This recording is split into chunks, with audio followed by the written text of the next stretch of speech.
Guys, ये है muscle legacy. मैं आप सबका स्वागत करता हूँ मेरे नए यूट्यूब चैनल पर। इस चैनल पर आपको मिलेंगे body building, strong man, power lifting से जुड़े न्यूज़, कवरेज, अपडेट्स और भी बहुत कुछ। ये हमारा पहला वीडियो है, तो चलिए स्टार्ट करते हैं बायोग्राफी से, आर्नोल्ड श्वार्ज़नेगर की बायोग्राफी से। आर्नोल्ड को कौन नहीं जानता। कोई उन्हें जानता है एज एक्टर, कोई गवर्नर और कोई बॉडी बिल्डर। लाइफ में आर्नोल्ड ने बहुत सक्सेस अचीव की, लेकिन बहुत कम लोग ये बात जानते हैं कि आर्नोल्ड का बचपन कुछ ज़्यादा अच्छा नहीं था। आर्नोल्ड का जन्म हुआ 30 जुलाई 1947 को ऑस्ट्रिया के एक छोटे से गांव में। उनके पापा लोकल पुलिस चीफ थे और उनके पिताजी ये चाहते थे कि आर्नोल्ड भी एक पुलिस ऑफिसर बने, लेकिन आर्नोल्ड ऐसा बिल्कुल नहीं चाहते थे। आर्नोल्ड को एक बड़ा भाई भी था। आर्नोल्ड और उनके बड़े भाई सुबह 6 बजे तक उठ जाया करते थे।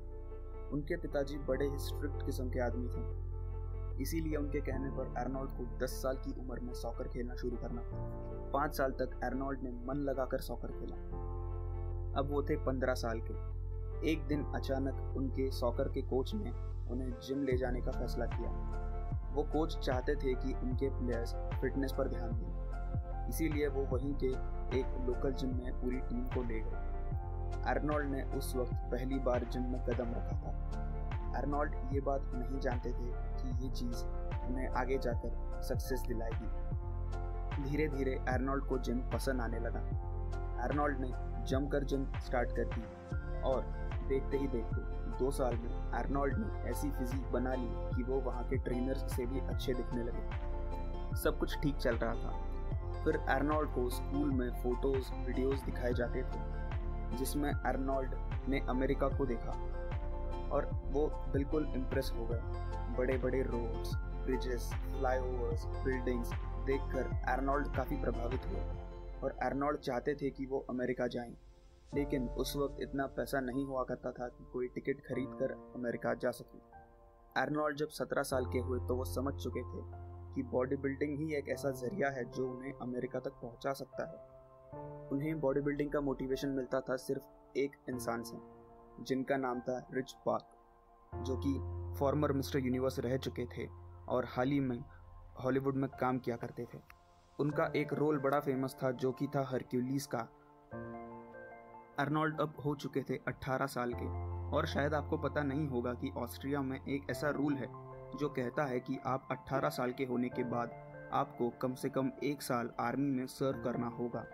इसीलिए आर्नोल्ड को आर्मी ट्रेनिंग कैंप में जाना पड़ा। वो साल था 1965 का। आर्नोल्ड की भारी भरकम फिजिक को देखते हुए उन्हें टैंक डिपार्टमेंट में ड्राइवर की नौकरी मिल गई और ट्रेनिंग के समय उन्हें इनविटेशन मिला जो कि था जूनियर मिस्टर यूरोप खेलने का। आर्नोल्ड काफ़ी खुश हुए, लेकिन साथ ही साथ उनके मन में एक चिंता ये थी कि वो कैसे जा सकते हैं। आर्मी का एक रूल था कि कोई भी ट्रेनिंग छोड़कर कहीं बाहर नहीं जा सकता, लेकिन आर्नोल्ड कहाँ मानने वाले थे। आर्नोल्ड ने वहाँ से भागने का प्लान बनाया और वो भागकर चले गए सीधा कंपटीशन खेलने और उन्होंने वो टाइटल अपने नाम कर लिया। आर्मी ने उन्हें 7 दिन के लिए जेल में डाल दिया, लेकिन जब उन्हें पता चला कि आर्नोल्ड हाल ही में कंपटीशन जीत कर आए हैं और ये बहुत बड़ी बात होती है, इसीलिए उन्हें छोड़ दिया गया। साल था 1996 का। म्यूनिक के एक लोकल जिम में आर्नोल्ड ने जिम ट्रेनर का जॉब ले लिया।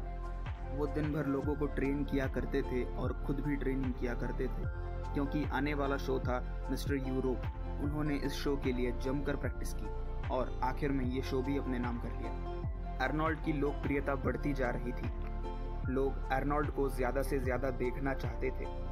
अब अगला कंपटीशन लंदन में मिस्टर यूनिवर्स होने वाला था। आर्नोल्ड ने उसकी तैयारी शुरू कर दी और जब आर्नोल्ड लंदन पहुंचे तब लोगों ने उनका ऐसा वेलकम किया कि वो कभी नहीं भूल सकते और वो ऑलरेडी एक विनर की तरह महसूस कर रहे थे। लेकिन इस बार वो शो जीत नहीं पाए और अमेरिका के एक बॉडी बिल्डर ने फर्स्ट प्लेस अचीव कर लिया। आर्नोल्ड को सेकंड प्लेस से ही संतुष्टि माननी पड़ी।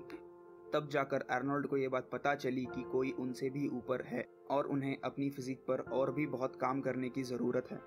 अब आर्नोल्ड 1967 के होने वाले मिस्टर यूनिवर्स के लिए प्रेप करने लगे और वो इस बार किसी भी हालत में जीतना चाहते थे और फाइनली 23 सितंबर 1967 में आर्नोल्ड बन गए यंगेस्ट मिस्टर यूनिवर्स।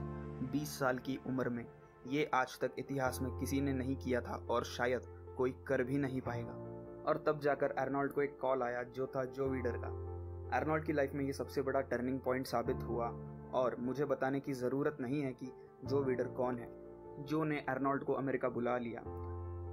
जो वीडर ने आर्नोल्ड को अमेरिका इनवाइट किया और कहा कि मायामी मिस्टर यूनिवर्स खेले और कैलिफोर्निया में उनकी जिम में ट्रेन करे। साल था 1968 का।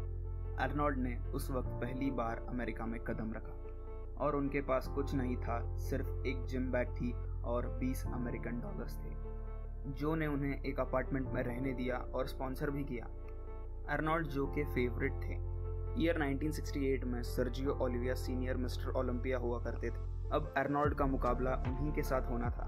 1969 में आर्नोल्ड पहली बार मिस्टर ओलंपिया के स्टेज पर चढ़े।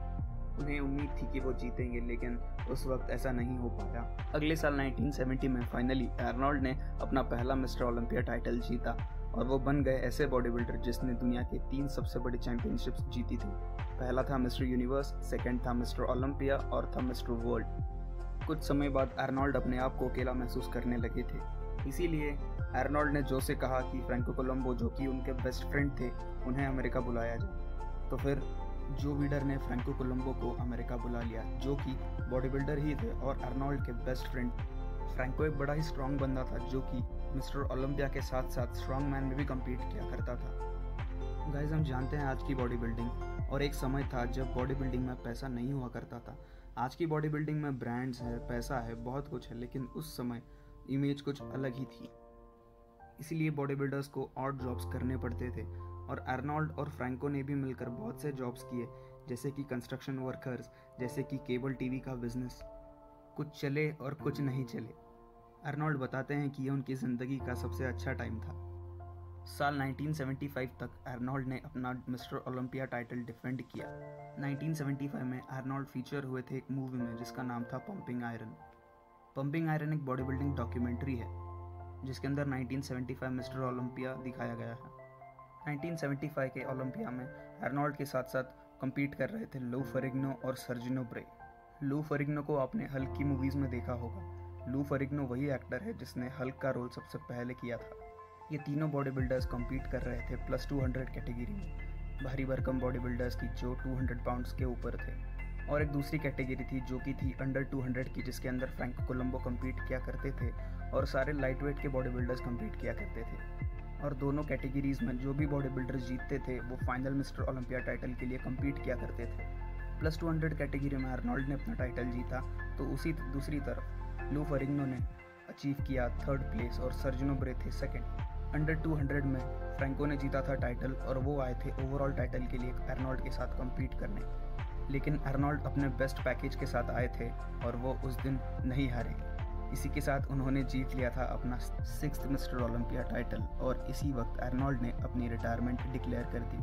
अब आर्नोल्ड एक्टिंग में अपना करियर बनाना चाहते थे। जब लोगों ने उनकी बात सुनी, लोग उन पर खूब हंसे। लोग उनसे कहते थे कि तुम ये कैसे कर लोगे, एक तो तुम्हें अच्छे से इंग्लिश बोलना नहीं आता और ये तुम्हारी ओवर डेवलप्ड बॉडी। लेकिन आर्नोल्ड कहते थे कि मैं ये करूँगा और मैं ज़रूर करूँगा, और मैं सिर्फ करूँगा नहीं, मैं इस फील्ड में नंबर 1 बन के दिखाऊँगा। लोग उन पर खूब हंसे। इस वक्त उन्हें उनका बचपन का टाइम याद आया जब वो कहते थे कि मैं दुनिया का सबसे बेस्ट बॉडी बिल्डर बन के दिखाऊँगा। तब भी लोग ऐसे ही हंसा करते थे, लेकिन आर्नोल्ड ने वो भी करके दिखाया और वो कहते ही थे कि मैं ये भी करके दिखाऊँगा। बस फिर क्या था, आर्नोल्ड अपनी अगली प्रेप में लग गए। आर्नोल्ड ने एक्टिंग क्लासेस जाना शुरू कर दिया, एक्सेंट रिमूवल क्लासेस शुरू कर दिए और अपना वज़न घटाना शुरू कर दिया। वो दिन भर मेहनत किया करते थे इसके लिए। फिर देखते ही देखते उन्हें रोल्स मिलते गए और वो काम करते भी गए। उस दौरान आर्नोल्ड ने अपीयरेंसेस स्टार्ट कर दिए थे। ऐसे ही एक लोकल टेनिस टूर्नामेंट में वहाँ उनकी मुलाकात हुई मारिया से, जो बाद में जाकर उनकी वाइफ भी बनी। आर्नोल्ड अच्छे काम किए जा रहे थे, समय अच्छा कट रहा था। फाइनली साल आता है 1980 का, जब मिस्टर ओलंपिया होने वाला था ऑस्ट्रेलिया में और आर्नोल्ड एज टीवी रिपोर्टर वहाँ जाने वाले थे। कोई नहीं जानता था कि आर्नोल्ड क्या करने वाले हैं और आर्नोल्ड लास्ट मिनट में स्टेज पर चढ़ गए और कम्पीट करने लगे अपने टाइटल के लिए, जो कि था 7वां मिस्टर ओलंपिया टाइटल। सब लोग शॉक थे क्योंकि कोई भी उन्हें एक्सपेक्ट नहीं कर रहा था कि आर्नोल्ड ऐसा कुछ करने वाले हैं।